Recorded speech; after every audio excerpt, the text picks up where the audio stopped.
We all have those ideas we hold close, right? Concepts so fundamental we maybe don't question them enough.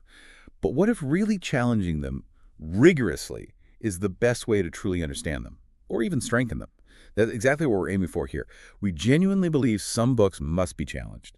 So this critique uses a step-by-step critical thinking framework. It maps claims to evidence, kind of like you'd find in Richard Paul and Linda Elder's work. We also bring in an intellectual framework inspired by Mortimer J. Adler's insights. And we use principles like the Golden Rule and even the U.S. preamble to spot ethical asymmetries.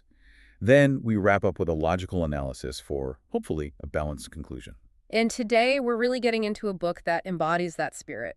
The Missing Moral Standard, How the Golden Rule Can Unite Our Divided World by Dan Myers. It's quite an ambitious title, and our approach reflects that. We'll be applying logical rigor, philosophical insights, ethical evaluation, and looking broadly at religious perspectives, all to make sure we thoroughly grasp Myers' powerful arguments. Exactly.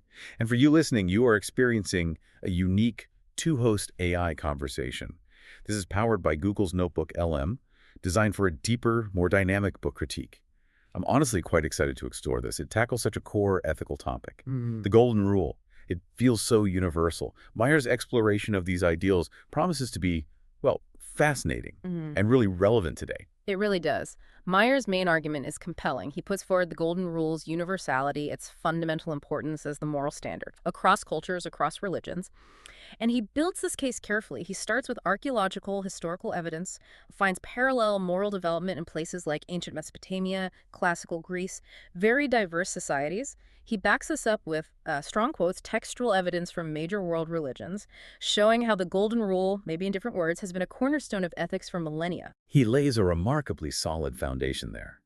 And the way the book progresses from those historical roots, it's incredibly systematic, isn't it? Myers doesn't just, present the rule. He takes us on this journey, first origins, its widespread presence, showing it's not just Western or something. Then he bravely tackles the institutional failures, where the rule gets ignored or twisted. After that, he refines it philosophically, gives it a clearer, more robust definition, and finally, he makes this powerful appeal to reason and universal human needs as its true basis. Yes, that systematic approach feels very much influenced by Mortimer J. Adler's framework, especially Adler's focus on objective human nature.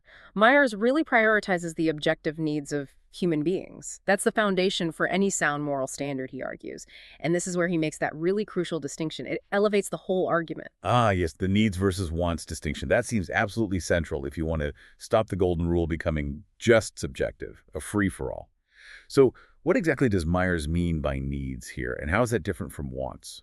Okay, so needs for Myers are the universal objective requirements for human flourishing.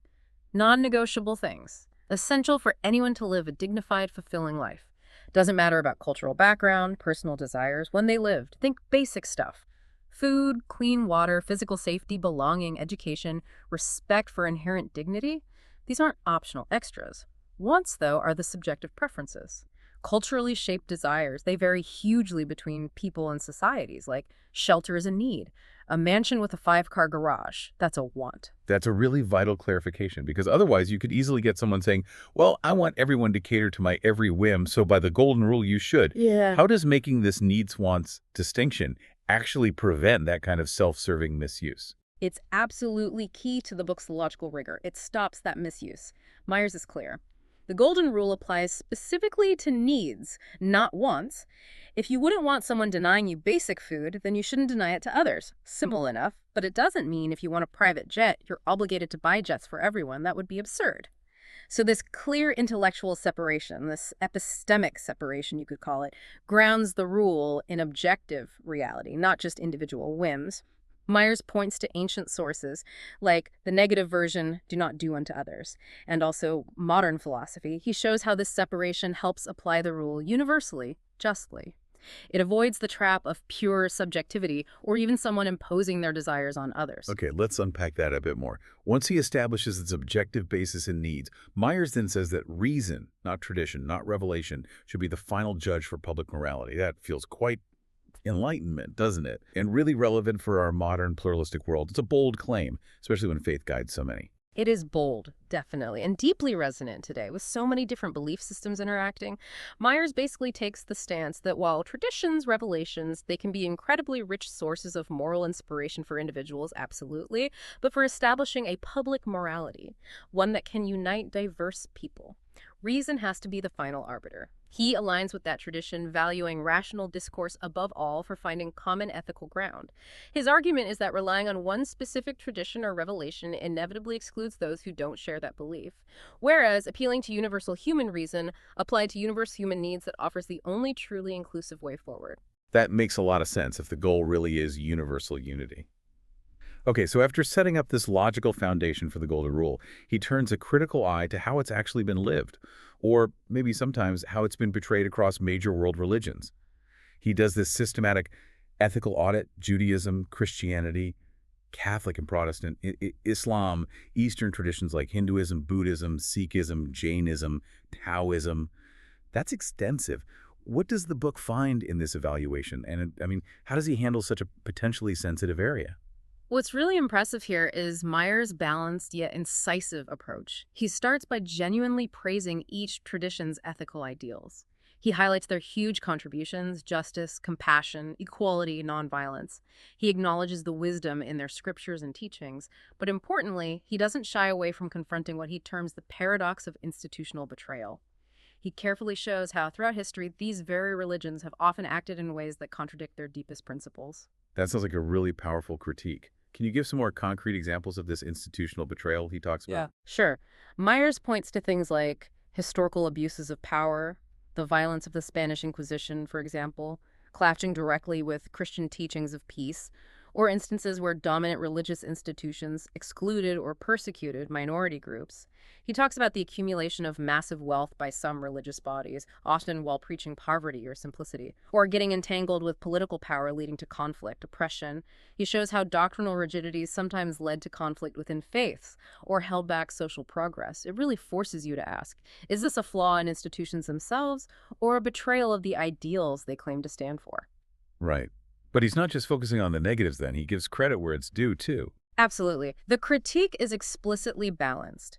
Myers is very careful to acknowledge the countless individual acts of decency, sacrifice, and the significant institutional good. Things like charitable works, humanitarian aid, advocating for the poor, their role in education, community building, it's all there. Yeah. He avoids painting with just one brush, which really lends credibility to his analysis. He stresses the difference between the aspirational ideals of a faith and the often flawed, very human actions of its institutions.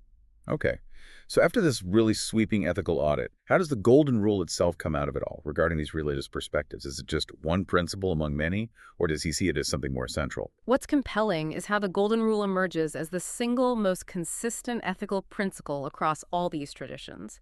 Despite huge theological and ritual differences, Myers backs this with a lot of textual evidence from different scriptures, plus philosophical analysis.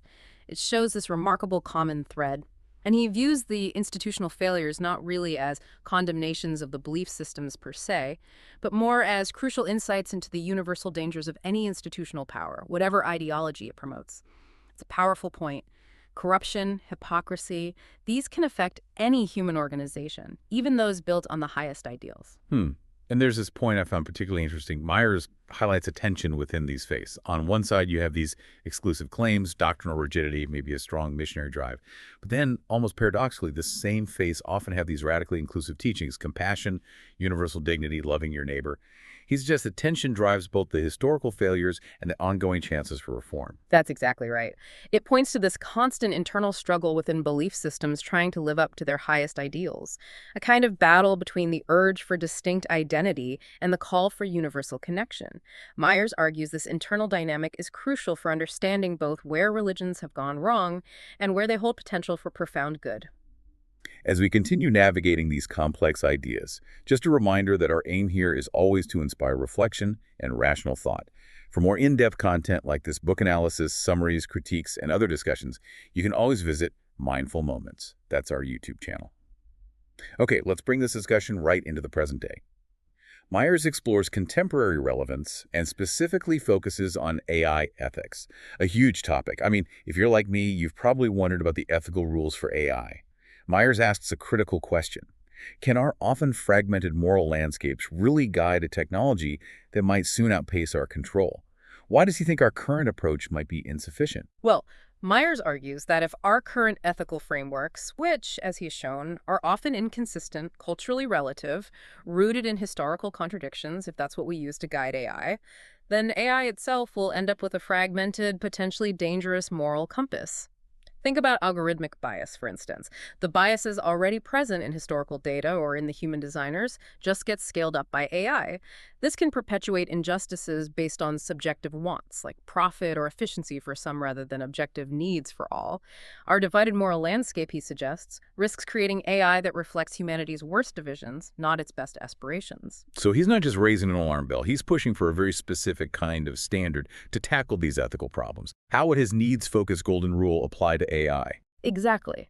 He strongly urges for a refined, rational standard. Specifically, the Golden Rule focused on universal human needs. Think about autonomous vehicles. In an unavoidable crash, how does the AI decide? A needs framework wouldn't base it on wealth or social status. It would aim to minimize harm, protect fundamental human life based on objective need. Or AI in resource allocation, say, healthcare. A needs-based golden rule would push back against prioritizing those with the most wants or the most money. It would focus on ensuring basic needs are met for everyone. It's really about building a solid, universal ethical foundation before the tech outruns our moral control, ensuring AI serves universal well-being. That makes a lot of sense. Okay, shifting gears slightly, what would you say are the main strengths identified in this critique of the missing moral standard? What really makes this book stand out? Well, the book definitely has several major strengths that make it a significant contribution. First, its universality. Myers doesn't just claim the Golden Rule is universal, he really demonstrates its deep roots across nearly all major civilizations and traditions. Solid, historical, and textual backing. He shows it's not just a Western idea, it's truly global. And he manages that critical honesty while staying balanced, which must be tough when critiquing religion and institutions. Precisely. That's the second strength. Critical honesty. He doesn't flinch from the painful contradictions, the hypocrisies within institutions, but crucially, he uses these failures not to dismiss faith, but as powerful examples for deeper philosophical reflection on institutional power, human fallibility. Third, its balanced judgment. It carefully recognizes institutional failure, but doesn't erase the huge amount of individual and communal good charity, justice advocacy, cultural preservation that religions and other groups have fostered. And that philosophical depth you mentioned earlier, especially needs versus wants, that also feels like a core strength. It absolutely is. Fourth strength, philosophical depth. That careful clarification between universal human needs and subjective wants is so important. It's what protects the Golden Rule from being misused, turning it from just a nice suggestion into a robust, objective, ethical principle. And finally, fifth, its contemporary relevance. The book isn't stuck in the past. It powerfully illuminates urgent issues today, AI ethics, secular morality, and it offers a practical, rational way forward for navigating our complex world. It gives you a toolkit for ethical thinking, not just history. That's a really powerful set of strengths. It sounds like maybe the book's greatest overall strength is showing how these universal ideals, like the Golden Rule, can actually be rescued from institutional failures and distortions, and reestablished as public principles through reason and empathy, providing a common ground for humanity. I think that captures it well. It's a call to reclaim fundamental ethics using rational thought and our shared human experience, rather than relying solely on specific traditions which can sometimes divide us. Okay, but every rigorous critique also has to look at areas for debate, potential weaknesses. Where might Myers' arguments, strong as they are, face challenges or maybe need more exploration? Right, and these points often spark the most interesting discussions, highlighting how complex this whole endeavor is. One area is the idealistic nature of the solution. While Myers' call to reason and universal needs is philosophically strong, how easy is it to apply in the real world? You have entrenched interests, power dynamics, massive disagreements on interpreting needs. For example, nations might agree on basic needs in principle, but then fight fiercely over resource allocation or whose needs come first. Yeah, it's one thing to define a universal need on paper, quite another to get everyone agreeing on how to meet it, especially with scarce resources, cultural differences, political clashes. Exactly.